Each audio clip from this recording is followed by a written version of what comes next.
যখন অন্তরের মধ্যে দাগ পড়তে পড়তে এটা কালো হইতে থাকে, তখন আস্তে আস্তে এটা এতই কালো হয়ে যায়, তখন অন্তরটা কঠিন হয়ে যায়। গুনাহের কারণে অন্তর কঠিন হয়ে গেলে কি করতে হবে? কোরআনের সাথে সম্পর্কটা বাড়ানো এবং বুঝে বুঝে কোরআনটা পড়া। কারণ কোরআন আমাদের অন্তরটাকে নরম করে। আগের গুনাহ নিয়ে অনুশোচনা এবং সেটার জন্য আল্লাহর কাছে মাফ চাওয়া। কোরআনটা যদি কম পড়তে পারেন, অন্তত একটু বেশি বেশি শোনেন। আপনি অন্তত প্রতিদিন যদি 2টা আয়াত পড়েন, 2টা আয়াতের অর্থ নিয়ে একটু চিন্তা ভাবনা করেন, একটু আল্লাহর সাথে সম্পর্কটা বাড়ানোর চেষ্টা করেন, দেন আপনি যে জান্নাত জাহান্নাম নিয়ে যে বর্ণনাগুলো আপনি পড়বেন বা আপনি শুনবেন, সেটা নিয়ে আপনি কল্পনা করেন, যেটাকে আমরা যে মুরাকাবা বলি। বা আপনি মারা যাচ্ছেন, আপনাকে গোসল দেওয়া হচ্ছে, কবরে নেওয়া হচ্ছে, এই জিনিসগুলো আপনি বেশি বেশি কল্পনা করতে পারেন। তো এগুলো কল্পনা করলে কিন্তু আপনার অন্তর নরম হবে।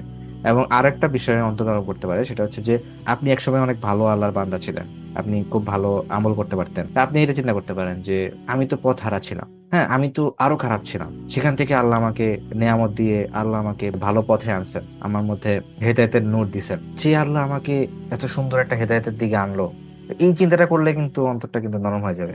আপনি যখন একা একা থাকবেন, আপনি জাস্ট 2 হাত তুলে আল্লাহর কাছে হয়তো কান্নাকাটি করতেছেন, বা আপনি আপনার 5 মিনিটে কান্না আসতেছে না, 10 মিনিটে কান্না আসতেছে না, আপনি থামাবেন না।